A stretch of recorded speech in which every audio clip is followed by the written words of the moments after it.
Hey, Ron's Bass Lessons back here with a classic rockin' tune, Barracuda by Heart. Wow, this is a fun one, man. To me, the key is being able to make the gallop triplets. And I know, some people will do it with a pick or whatever. I'm kind of the one thing I'm kind of a purist about is with the fingers, but again, I don't know that I'm doing it perfect, but it feels pretty good when I do it. And I like doing it not just on the top string. That's just the top string. I like getting the octave in there. To me, it makes it feel more full. Just a little deeper and more echoey. So anyway, yeah, so once you get comfortable however you're going to accomplish the triplet feel, the guitar starts a song and then you come in after the drum fill. So so your initial is going to be your F sharp to G. You do that a couple times, and then you're going to, I hit the octave of the E right before I start the singing. And then the singing is over the, and then the lick, the first lick behind the singing is,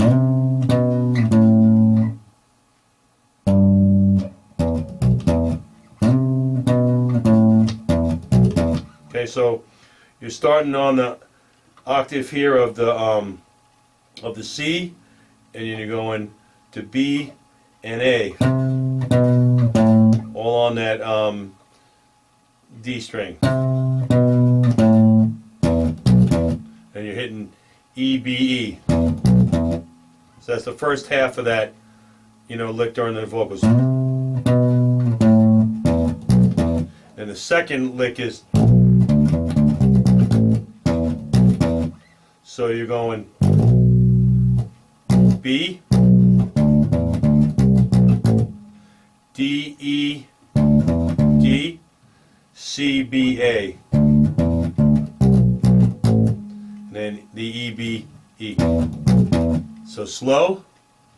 One more time.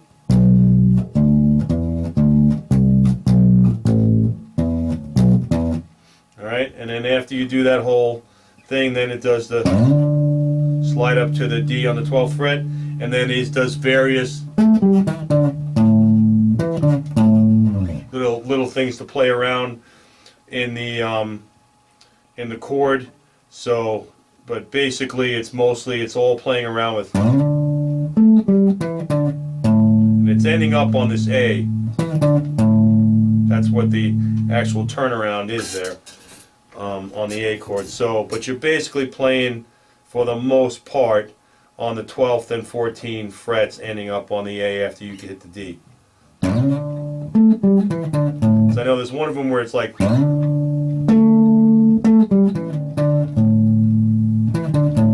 if you really want the phrasing, just listen close, but that's where the notes are, so shouldn't be too hard if you really want that note for note. Okay, so that's your singing, your initial singing verse, and then between the verses they change it up a little bit every time as well. So after the first verse you're doing triplets, they're doing the gallop,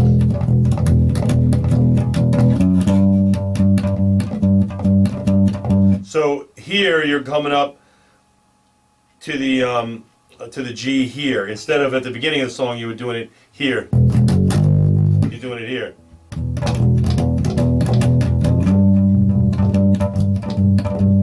Alright, and so he does it a couple of times, and then there's a little fill lick at the end of that, which is something like,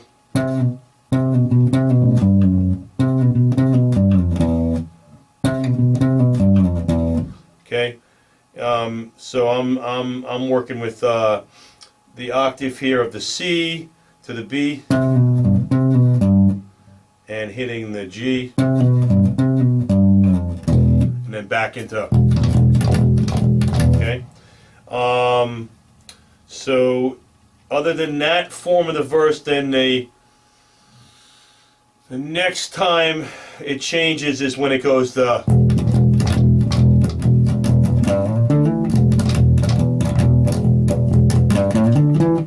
Okay, so you're doing, you know, the same old, and you're hammering your G to A, and then D to E on the 5th and 7th, 7th and 9th. You know, it only does that a couple times before it does something different again. That's very kind of trademark of the Hart bass. He's a little bit, in my mind, like Paul McCartney that way. He doesn't play the same thing twice ever, almost. So,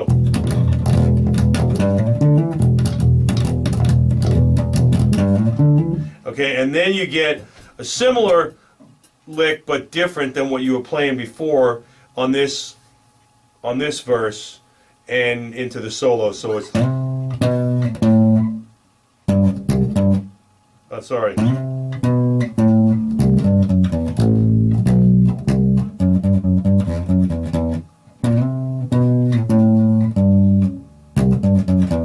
So you're starting out very similarly here on the C, on the 10th fret, to what you did earlier, but then you're going to go into a slightly different thing. A lot of the same notes, just different riffs. So, sorry.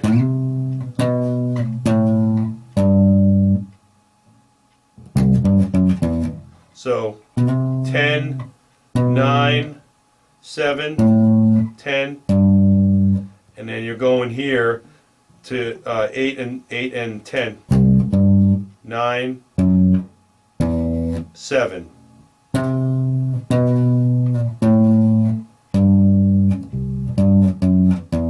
So I kind of look at that as two different phrases glued to each other. So the first phrase,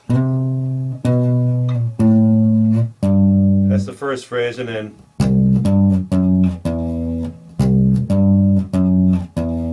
okay, which is your C, G, F sharp, E. And then, so you played these notes before in a similar part of the song, but A, B, C, pretty easy to remember, right?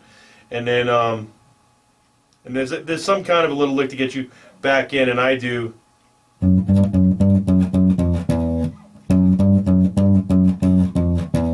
So I start on here on the 9th fret on the F sharp, go up to the G, and then F sharp, F, E to chromatically get back to that tonal. Okay, so the whole phrase is.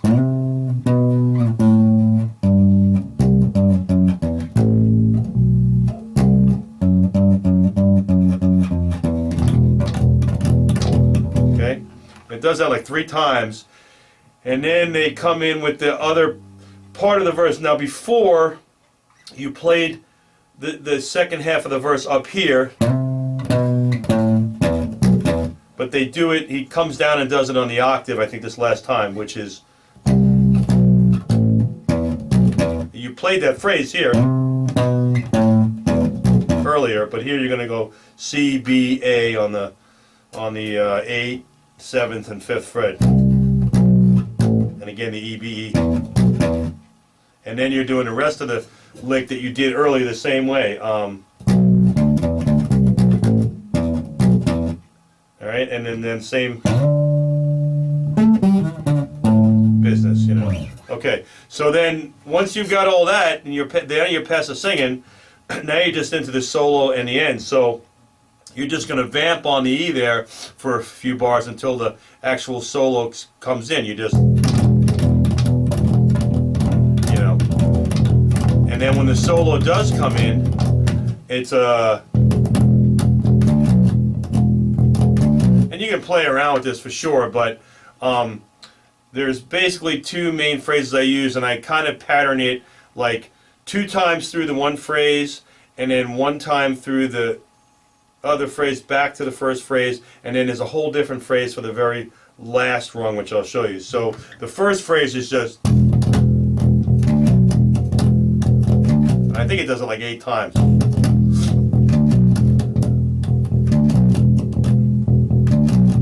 Okay, and then I add to the phrase one time through, like I think it's like the third time while he's soloing.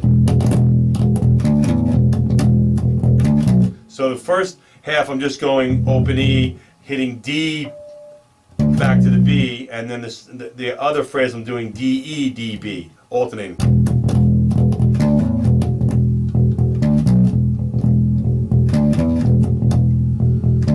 Okay, and then the last phrase of the solo before the drum does the fill and it totally changes the solo, I go back to that initial just D to B thing. And I don't think any of this is going to make or break the song if you change from this pattern. I'm just telling you what I do. And then the very last part of the solo, that's when it gets a little more funky. The drum does a fill and so I do the same D, E, D, B, but I incorporate it into this part. So you're hitting the octave, and then I go D, E, and then D, B. All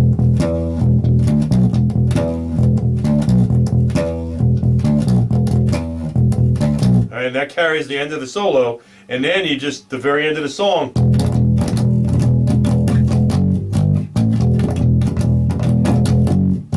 you know, 5 times, and it ends on that last time. And you can count to 5, and I think there is something, at least on the studio version, and of course, you know, if you're playing in a band, you're not playing with them, but in the studio version, I think there is something I caught with the drums that told me it was the last time. In addition to counting, even if I fall asleep and I forget to count, I think there is something about the drums that triggered me to say, oh, this is the last one. So you might want to listen for that. But anyway, that's all parts, man. So, like I said, it actually, I don't know, you know, it depends on your skill level. I'm sure some of you have been playing a while and whatever, and you're fine with galloping and triples, but it took me a while of deliberate practice to develop the 3-finger thing. I mean, because I wouldn't want to do this with 2 fingers. That's tiring, man. And it flows better with the 3 fingers. So if you haven't done it, it's worth practicing. And you know, just my 2 cents is it's about angling the hand, you know, figuring out how the mechanics of your hand work. Of course, like everything else, positioning it at whatever height and on the strings, but it's really the angling of the hand. I played a little bit of classical guitar briefly in my travels, and so one of the big things they teach you is positioning that right hand because you're doing all this picking stuff. So I kind of adapted my approach from that. So whatever works for you is fine, but I'm just letting you know if that's helpful, that works for me. So anyway, thanks a lot. Have fun. Great song. Love Heart. And I'll see you at the next video. And by the way, if you really like the site, you know, please subscribe, and then you know, tell people about it if you know anybody else that's interested. I appreciate it. See you at the next video.